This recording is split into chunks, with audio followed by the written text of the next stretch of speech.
Ceci est un livre audio autogénéré par Google. Avantdire. Homme des deux rives ayant tâté de tout, l'auteur de cet essai se veut généraliste, c'est-à-dire un intellectuel pour qui la culture constitue un ingrédient universel. Toutes les informations dont il use sont rigoureusement référencées. Mais cette objectivité n'exclut pas les réactions subjectives d'un observateur concerné. J'appartiens à une génération d'intellectuels arabes qui a cumulé enthousiasme et désenchantement. Nous avons vécu l'agonie violente des empires coloniaux. Nous avons éprouvé la Nakba du peuple palestinien. Nous avons vibré avec la révolution nassérienne, un défi aux forces occidentales lancé dans l'une des plus vastes conspirations de la deuxième moitié du siècle dernier contre le gouvernement de Mossadegh. Nous nous souvenons de la fuite du Shah et de son retour sans panache à Téhéran. C'est cette intervention anglo-américaine qui a fait le lit de l'islamisme iranien. Nos pays ont recouvré l'indépendance, c'est-à-dire le droit au problème. Pour reprendre une pertinente formule, problème que nous peinons à résoudre. Mais avec les prémices de la décolonisation, une nouvelle page s'ouvrait devant nos relations avec l'Occident.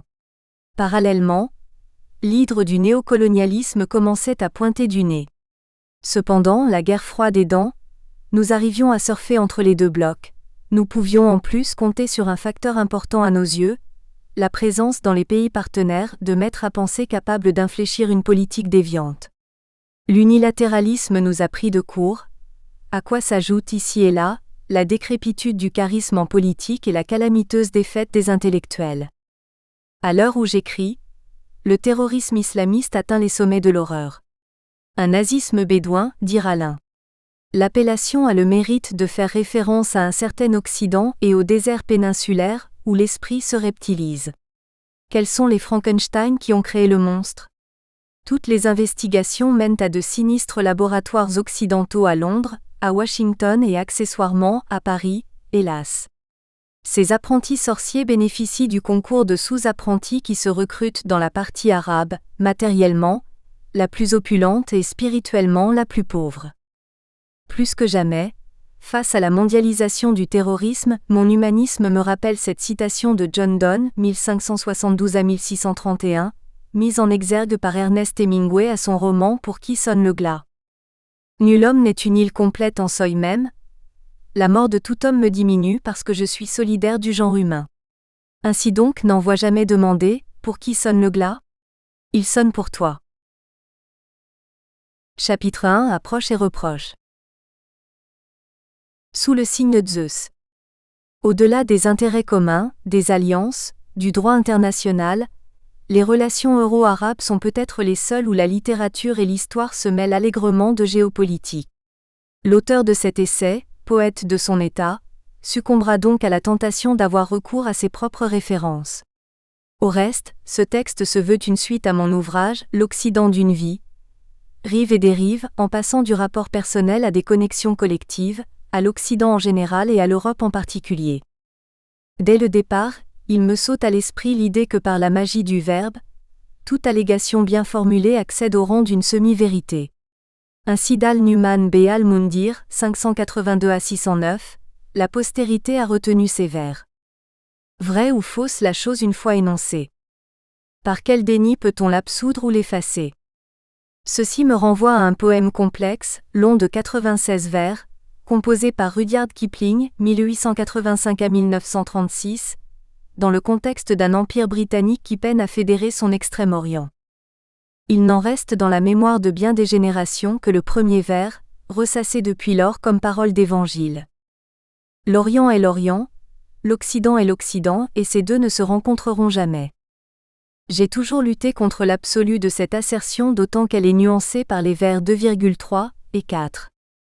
Jusqu'à l'heure prochaine où la terre et le ciel se présenteront au jugement suprême de Dieu.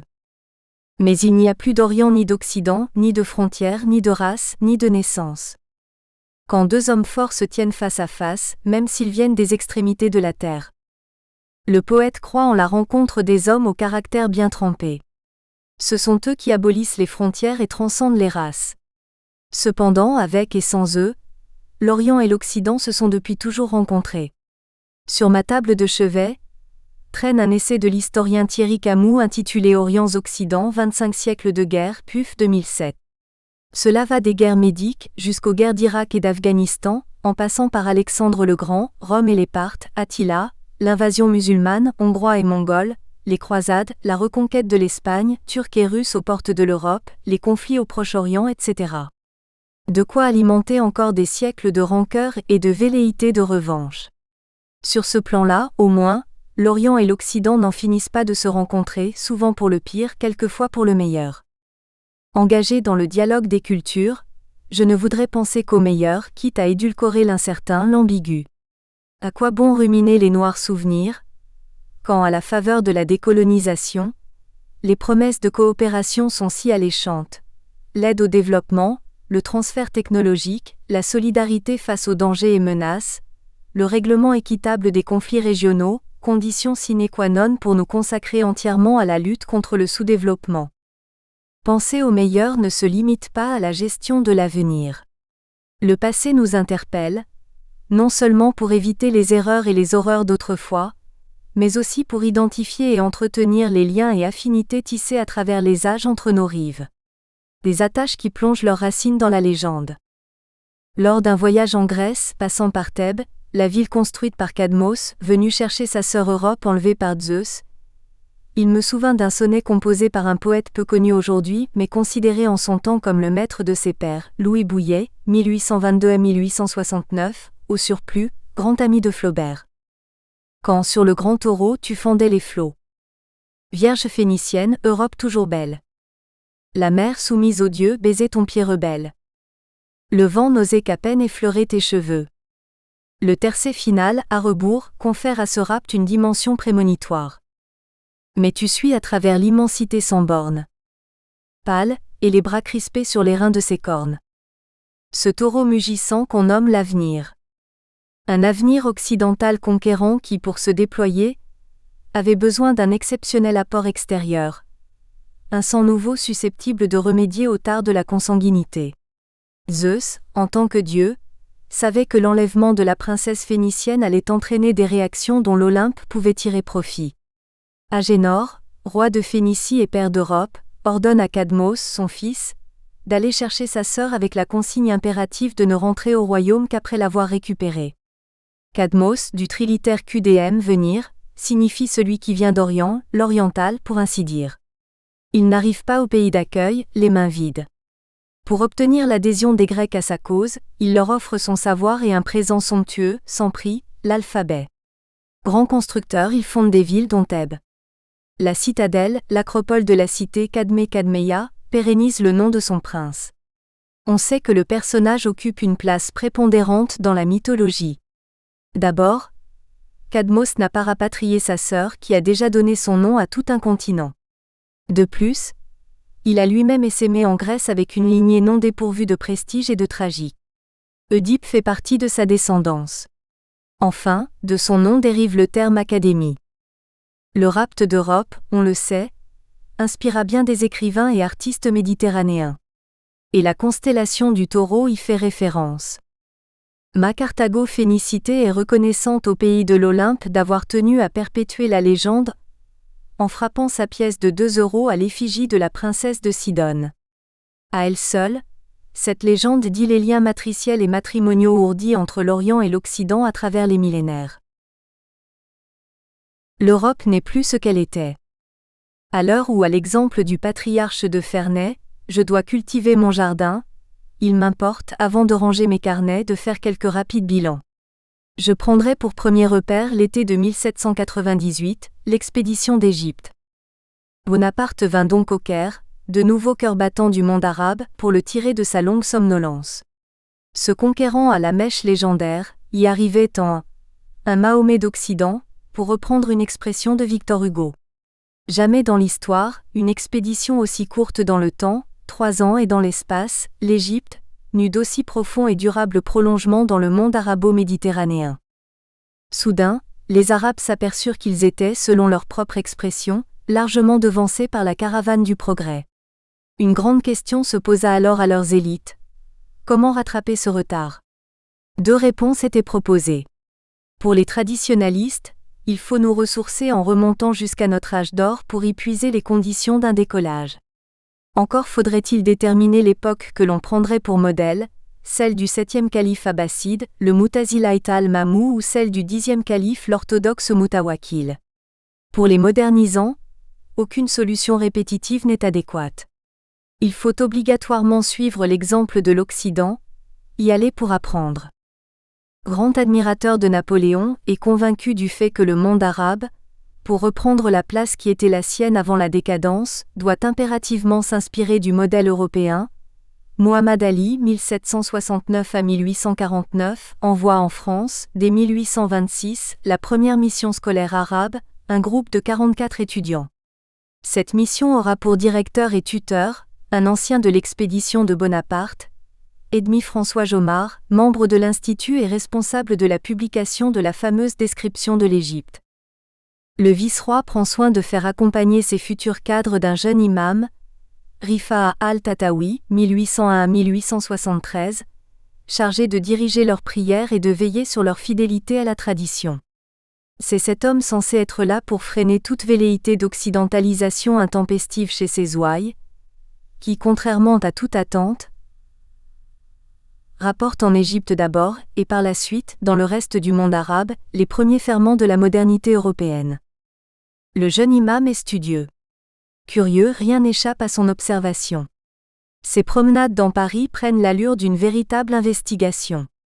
En 1830, il assiste aux Trois Glorieuses, il en tire les leçons politiques à même de faire bouger les choses dans son pays. Il note tout et aboutit ainsi à la rédaction d'une œuvre qui fera date en Égypte et dans le monde arabe.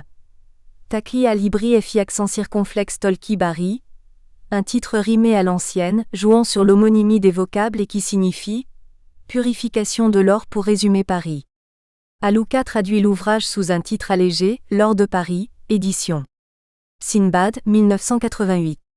De même, se voulant passeur de lumière, Tatawi traduit et fait traduire nombre d'essais grâce auxquels les jeunes élites de son temps accèdent à la pensée française. Frappé par la présence et la participation active des femmes françaises dans la vie sociale, il en déduit que la mixité et le dévoilement ne sont en rien contraires à la morale. Dès son retour au pays, il jette les bases de l'émancipation des Égyptiennes qui, grâce à lui, commencent à fréquenter l'école. Last but not least, Tatawi traduit en vers bien frappés la Marseillaise. Il traduit surtout le Code de Napoléon, ce qui, de la part du spécialiste de la charia qu'il était, montre bien qu'il avait pris conscience des limites de la législation dite islamique. Depuis lors, la bataille entre ancien et moderne a pour première fixation le statut social de la femme. Or celle-ci est l'avenir de l'homme. Et ce n'est pas pour rien que Louis Aragon lance cette annonciation par la bouche d'un arabe, le Majnu de Grenade, alias le fou d'Elsa. Cela fait 2 siècles que l'on prévient l'homme arabe que jamais il n'accédera à la dignité et que l'avenir lui sera fermé, aussi longtemps qu'il n'aura pas procédé à une franche et courageuse levée d'écrou au bénéfice de la femme. Aussi longtemps que sa moitié ne sera pas libérée, l'homme arabe restera ce qu'il est, un hémiplégique, et ceux qui s'adjugent son sous-sol continueront volontiers de lui offrir des fauteuils roulants. Cette première tentative de suivre l'exemple de l'Europe dans l'estime et la bonne entente aboutit à l'échec. L'Occident, se préparant à faire main basse sur les destinées du monde arabe, voyait d'un mauvais œil les ambitions du monarque égyptien, décidé à faire de son pays une puissance capable de prendre le relais de l'Empire ottoman. Or, l'homme malade devait être maintenu en vie tant que les puissances coloniales ne se seraient pas entendues sur la part qui reviendrait à chacun dans la succession. Ibrahim Pacha ayant arraché aux Turcs la Syrie, une coalition le contraint par le traité de Londres, 1840, à restituer sa conquête et à se contenter de l'Égypte et du Soudan. Amin Mahalouf écrit à ce sujet. La conclusion que les Arabes tirèrent alors et tirent encore de cet épisode, c'est que l'Occident ne veut pas qu'on lui ressemble, il veut seulement qu'on lui obéisse. Dans les échanges épistolaires entre le maître de l'Égypte et les chancelleries, on a des passages poignants où il n'hésite pas à mettre en évidence l'action civilisatrice qu'il avait entreprise, affirmant qu'il avait toujours respecté les intérêts des Européens. Il se demande pourquoi on cherche à le sacrifier. « Je ne suis pas de leur religion, écrit-il, mais je suis homme aussi et l'on doit me traiter humainement. » Tous les rêves de Muhammad Ali finiront par s'évanouir, quelques décennies après sa mort. L'Égypte tombe sous la coupe de l'Angleterre. Une longue période sombre commence. L'Occident veut qu'on lui obéisse. À ses yeux, il y a d'un côté les mauvais qui lui tiennent tête, les Nasser, les Allende, les Saddam, les Bachar, les Chavez et qu'il faut éliminer. De l'autre, les bons dociles qu'il méprise au fond de lui-même, mais à qui il accorde une amitié condescendante et aléatoire. De mon temps, les études supérieures en Europe permettaient de tisser des liens d'estime et d'amitié avec le pays d'accueil. Contrairement à leurs aînés, les étudiants originaires du monde arabe, s'ils réussissent à s'inscrire à Paris ou à Londres, la chose est de plus en plus malaisée, se munissent dès le départ d'une panoplie d'arguments identitaires pour rester insensibles à toute occidentalisation.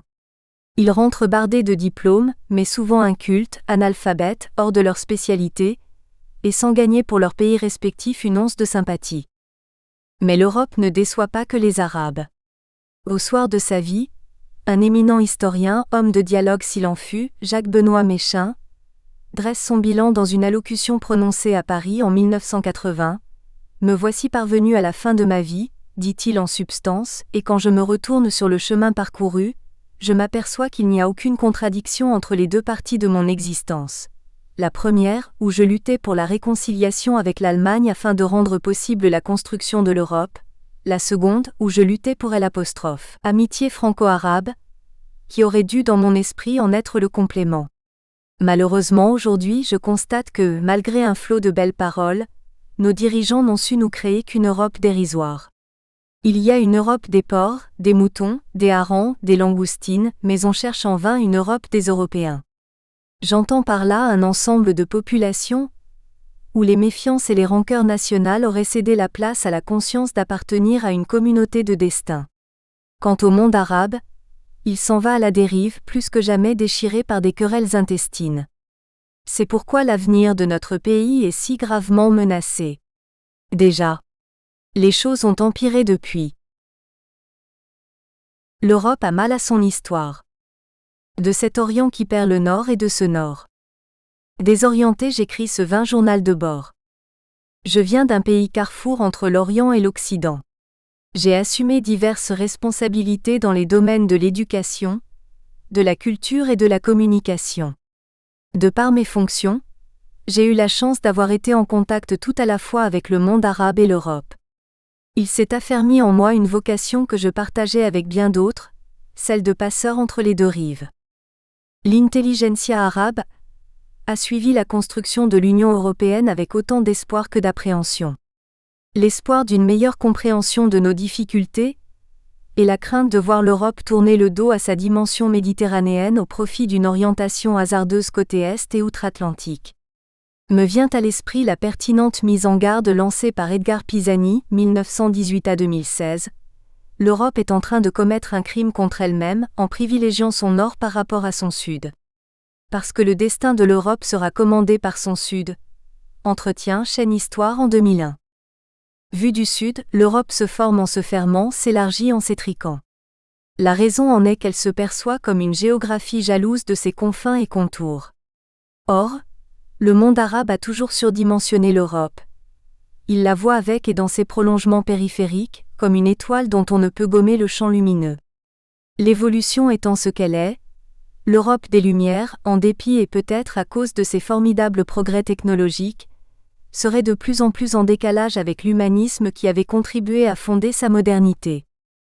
Nombre de penseurs européens ont tiré la sonnette d'alarme. L'Allemand Oswald Spengler, 1880-1936, signale dans son Déclin de l'Occident, Gallimard, 1948, que le présent est une époque civilisée, non une époque cultivée. Et cette civilisation, selon Paul Ricoeur, 1913 à 2005, est maintenant marquée par l'hypertrophie des moyens et l'atrophie des fins. Bref, l'Europe ne se réduit pas à sa géographie. Elle ne se réalisera, écrit Jacques Le Goff, que si elle tient compte de l'histoire. Une Europe sans histoire serait orpheline et malheureuse.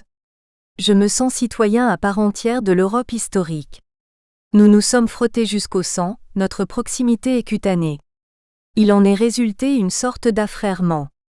À l'appui de ma prétention à la citoyenneté européenne historique, je rappelle que je viens de cette partie du monde qui a donné au vieux continent bien avant le christianisme, tant d'autres cultes, ceux d'Adonis, d'Ati, d'Astarté et autres Isis. Je me réfère particulièrement à ces pères apologistes maghrébins, mes compatriotes. Saint Cyprien, évêque de Carthage, Arnob de Sica, le premier à avoir formulé le fameux pari dit de Pascal, Lactance, surnommé le Cicéron chrétien, et surtout ce génial enfant de Carthage, Septimius Florens Tertullianus, 155 à 222. C'est lui qui crée la langue théologique des chrétiens d'Occident. C'est à partir de Carthage que la messe cesse d'être dite en grec au profit du latin. Carthage, la phénicienne, avait déjà transmis l'écriture à l'Europe. Carthage, la romaine, lui apprit à écrire en cursif. Saint Augustin invente l'autobiographie et s'impose comme l'écrivain le plus accompli de l'Antiquité chrétienne. Avant lui, le païen Apulée, auteur d'un roman de renommée mondiale, Les Métamorphoses ou l'Âne d'or, qui fait de lui le Diderot du IIe siècle. Il y insère un conte que l'on ne trouve nulle part ailleurs, Héros et Psyché. C'est, selon Octavio Paz, l'une des premières apparitions de l'amour au sens strict du mot. Il annonce une vision destinée à modifier, 1000 ans plus tard, l'histoire spirituelle de l'Occident. Tous ces personnages auxquels je me réfère et desquels je me recommande, Saint Augustin, Tertullien, Apulée, Lactance, Arnob, Saint Cyprien, des noms qui ont pour des oreilles occidentales une consonance latine. Ils sont maghrébins de souche et s'ils venaient à ressusciter, leur faciès, n'en déplaise à l'extrême droite, ne serait en rien différent de bien des visages immigrés. Bien des désaccords perturbent mon rapport à l'Occident, mais comme l'indique pertinemment Marcel Proust, ce qui rapproche, ce n'est pas la communauté des opinions, c'est la consanguinité des esprits. Une Europe à deux vitesses. À tort ou à raison, l'Europe a été trop souvent accusée de complaisance à l'égard des potentats arabes qui grugeaient et oppressaient leur peuple. Il faut reconnaître que les instances européennes, au mépris de leurs propres lois et conventions, ont fermé les yeux sur bien des violations des droits de l'homme. Notre amertume est d'autant plus grande que nous avons désormais la conviction qu'en matière de ces droits fondamentaux, l'Europe est à deux vitesses.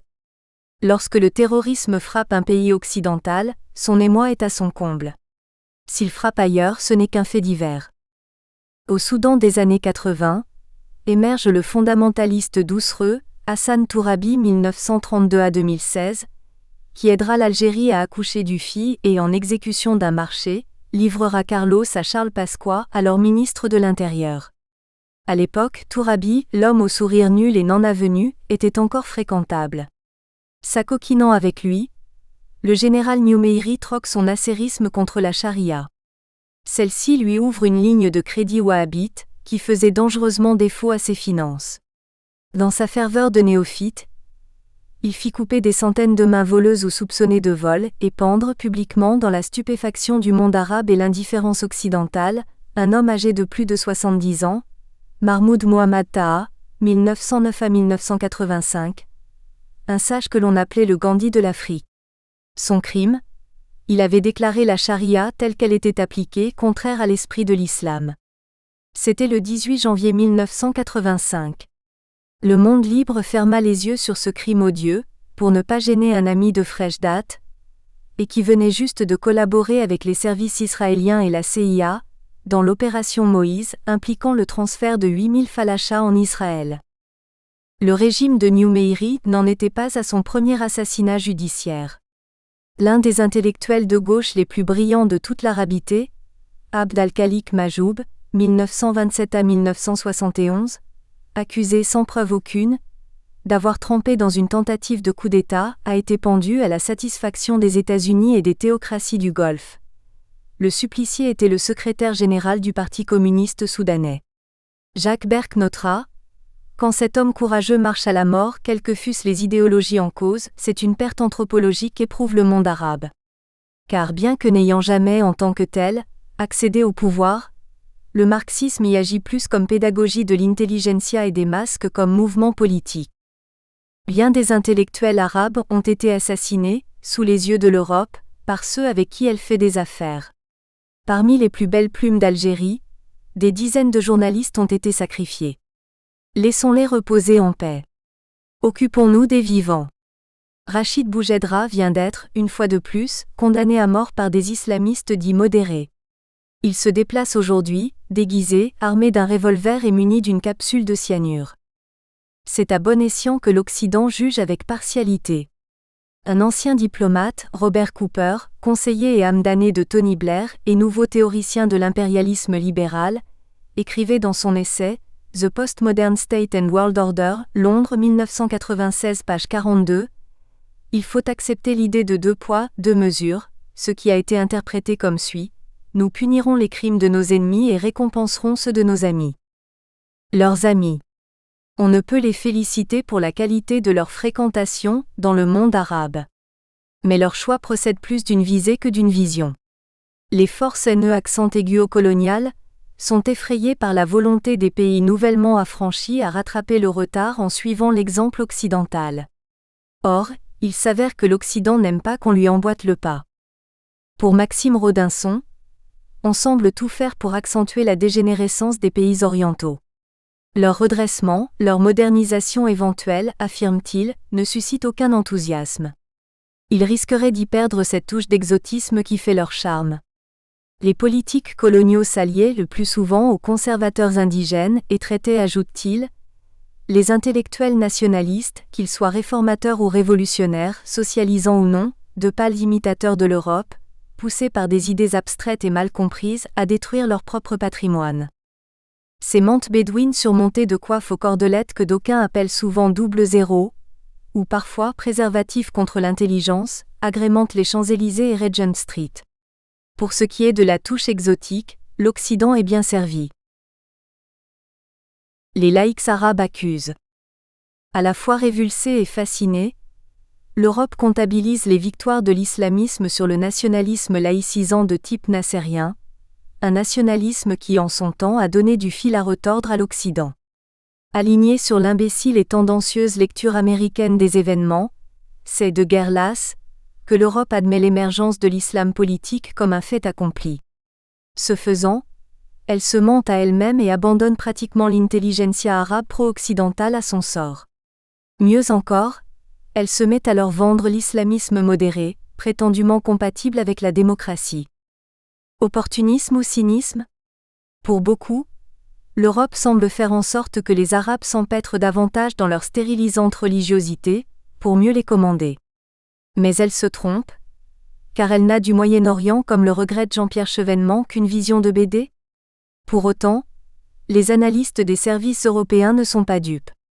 Il n'y a pas d'islamistes hard ou soft, déclare Alain Chouet, ancien chef du service de renseignement de sécurité de la DGSE, l'islamisme est un bloc homogène. Faire une distinction entre un islamisme fréquentable et un islamisme infréquentable consiste à nier la nature même de l'islamisme. Si barbares que soient les islamistes de Daesh, en raison même de leur cruauté, ils sont appelés à disparaître. L'islamisme dit modéré, du fait de ses accointances occidentales, est plus difficile à déloger. Le 4 juin 2009, le président Barack Obama prononce à l'Université du Caire un discours retentissant, intitulé « Un nouveau départ ». Il y jette les bases d'une nouvelle entente avec le monde musulman. Les Arabes sont aux anges. Les intellectuels de la planète admirent son courage, sa dénonciation des dérives des services américains. Seuls, quelques observateurs, quelques analystes, à la tête desquels Omar Suleiman, 1936 à 2012, l'ancien patron des renseignements égyptiens, y ont vu un signe et un signal. Les États-Unis donnent le feu vert aux frères musulmans pour s'emparer du pouvoir. Un détail lourd de sens est passé inaperçu. Le président américain demande à son homologue égyptien de ne pas l'accompagner à l'université, au prétexte qu'il préfère entrer en contact avec les étudiants à la bonne franquette. Moubarak, qui n'était pas au mieux de sa forme, acquiesce. Omar Suleiman lui dira « Mine de rien, Obama vous a virtuellement démis de vos fonctions. » La suite des événements confirmera ces déductions. Le peuple égyptien a confié le pouvoir aux frères musulmans, mais il n'a pas tardé à les vomir. Les Tunisiens de leur côté, ont obligé le parti Nahda à refouler ses velléités califales. Le régime syrien, en dépit de l'appui wahhabo-occidental aux bandes islamistes armées, résiste à l'infamante intégrisation du pays arabe le plus ancré dans la civilisation. En 2003, en France, Nicolas Sarkozy nous sort de son chapeau de ministre de l'Intérieur, le Conseil français du culte musulman CFCM, au sein duquel il institutionnalise l'Union des organisations islamiques de France (UOIF). Ce faisant, il met littéralement les citoyens et résidents musulmans sous la tutelle d'une coalition saoudo-frériste. C'est l'UOIF, structure aux vastes ramifications, qui a la haute main sur le marché faramineux et douteux du halal. Ce marché va au-delà de la chaîne alimentaire, il en est aux vêtements halal. En 2013, l'UOIF a organisé au Salon du Bourget une exposition de voiles islamiques. Tout cet entassement de poupées en foulard multicolores constitue le pied de nez le plus retentissant qu'on ait jamais fait à la République. Ainsi testée, cette dernière recule. Élu président et fait chanoine par Benoît XVI, en dépit de son divorce, Nicolas Sarkozy se rapproche du wahhabisme saoudien qu'il tente d'amadouer en prônant une laïcité positive. François Hollande lui emboîtera le pas. Un ami français compatissant me disait un jour, « Tout cela est regrettable, mais franchement, quel est le poids politique réel des laïcs arabes ?» Je lui répondis, « Lors des dernières élections présidentielles en Tunisie, les laïcs, contre bien des attentes occidentales, ont élu un héritier direct du bourguibisme, au détriment d'un vassal du Qatar soutenu en sous-main au dire de beaucoup par la France. » J'ajoutais, « L'Europe devrait analyser correctement une mutation d'extrême importance chez l'intelligentsia arabe. Laïque, celle-ci est l'amie naturelle de l'Occident. À présent, par détestation des régimes pourris et domestiqués sous lesquels elle piaffe et ronge ses morts, elle nourrit une croissante sympathie pour l'Iran et le Hezbollah libanais, perçus comme les seules forces d'opposition capables de faire barrage à l'hégémonisme israélo-américain. Les mauvaises fréquentations de l'Europe. L'Arabie mal heureuse. En Arabie saoudite, la démocratie, l'opposition, la société civile, le syndicalisme, l'égalité entre les sexes sont des notions impies, des crimes passibles de la peine de mort. C'est pourtant cette théocratie qui, avec l'appui quasi inconditionnel de l'Occident, cherche à aider les peuples syriens et yéménites à accéder à la démocratie. De qui se moque-t-on ? De personne sinon de soi-même. Au chapitre des femmes, elle n'est peut-être pas le seul pays islamique où nulle femme ne peut travailler, ni voyager, ni ouvrir un compte bancaire sans l'autorisation d'un tuteur qui peut être, selon l'état civil de l'intéressé, le père, le mari, le frère, un fils adulte, un oncle, mais le royaume est l'unique contrée de la planète où il est interdit aux femmes de conduire une voiture. Tout récemment, un blogueur saoudien, Raef Badawi, accusé d'avoir blasphémé, a été condamné à 10 ans de prison et à 1000 coups de fouet. Le jugement est confirmé en appel. Le coupable doit pourtant s'estimer heureux, car pour le même péché, le poète saoudo-palestinien Ashraf Fayyad vient d'être condamné à mort.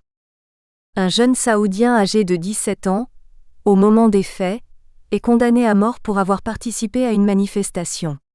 Manifester dans ces pays-là, c'est outrager ciel et terre. Il est vrai que l'adolescent appartient à la communauté chiite du royaume. L'Europe s'indigne du bout des lèvres. Autre cas.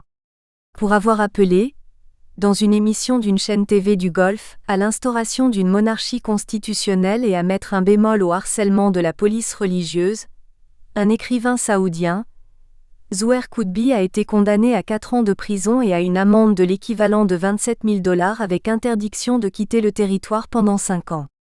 Jusque-là, la sentence était prévisible. Mais elle a été singulièrement majorée d'une interdiction d'écriture d'une durée de 15 ans. Tous les commentateurs arabes constatent que le régime wahhabite devient de plus en plus tyrannique depuis qu'il s'est assuré du silence complice de l'Union européenne.